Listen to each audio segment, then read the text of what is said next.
বলে রাখেন, হাত জোর করে দাঁড়াবে, না বন্ধু না, আমি যেতে পারবো না, আমার মরার প্রচুর হয়, আমার বিজনেস চৌপাট হয়ে যাবে, আমি 10 দিনের জন্য বাইরে যেতে পারবো না। এর জন্য তারা আপনার যাবে না, কারণ তাকে সফল বলা যাবে না। পয়সা আছে কিন্তু তার কাছে সময় নেই। আর কিছু ব্যক্তি আছে আপনাদের শহরে হয়তো দেখবেন, মন্ত্রী আছে, এমএলএ আছে, তার কাছে পয়সাও আছে, সময়ও আছে, কিছু তো করতে হয় না। মন্ত্রী এমএলএকে কিছু করতে হয়, কিচ্ছু করে না, ধোকাবাজি দিয়ে চালিয়ে যাচ্ছে। যা করছে তার ক্রিয়েট করছে, তার মন্ত্রী সন্ত্রীরা করছে, তারা কিছু করে না। তার কাছে পয়সাও আছে, তার কাছে সময় আছে, তাকে বলেন যে চলেন ঘুরতে বেরোবো, মর্নিং ওয়াক, তো বলুন আমার সিকিউরিটি আছে, আমি যাবো না, তাই না? তার কাছে সুরক্ষা নেই।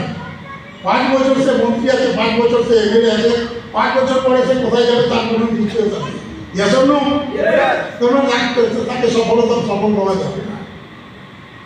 সফল সেই ব্যক্তিকে বলা যাবে যার কাছে আছে অনেক পয়সা, আর সেই পয়সাকে এনজয় করার মতো সময়, আর ভবিষ্যৎ সুরক্ষিত ভবিষ্যৎ। আর এই সফলতা একমাত্র আজকের বিদেশে পাওয়া যায়।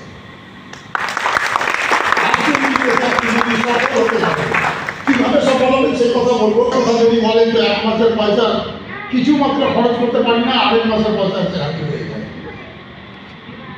পয়সার অভাব নেই, এত পয়সা আসছে। এখন তো 10-12 লাখের গল্প শুনলেন, 2030 আসতে দেন 50 লাখ মাসের রোজগার হবে, 1 কোটি টাকা মাসের রোজগার হবে।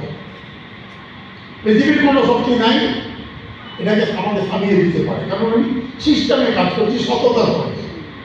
সিস্টেম যা যা বলছে তাই করছি, তা আমার জীবনে হবে, কারণ আমি যেটা সফলতা, যেটা রাস্তা, সেটা আমি তৈরি করে ফেলেছি। আমি আপনাদেরকে বলবো কি তৈরি করলে আপনি আমার মতো জায়গায় আসবেন। তৈয়ার হ্যাঁ? তৈয়ার হ্যাঁ? কথা অনেকে বলছে না, ব্যাপার কি আজকে কি মৌন ব্রত আছে নাকি? কোনো ব্রত আছে দিদি? আপনার কোনো ব্রত আছে নাকি? তো মহিলাদের কি কথা বলা ভালো না? সেখানে ভালো নেই, কথা বলুন, একটু কথা বলার বিজনেস। কথা যদি না বলে তো আমার ধারণা একটু খারাপ হয়ে যাবে। বউ আছে নাকি, কালা আছে নাকি, আর আগে মরা আছে নাকি? তো মরা মানুষ কথা বলে না, বোবা মানুষ কথা বলে না, কালা মানুষের কথা বলে না, এরকম হবে না। তৈয়ার হ্যাঁ?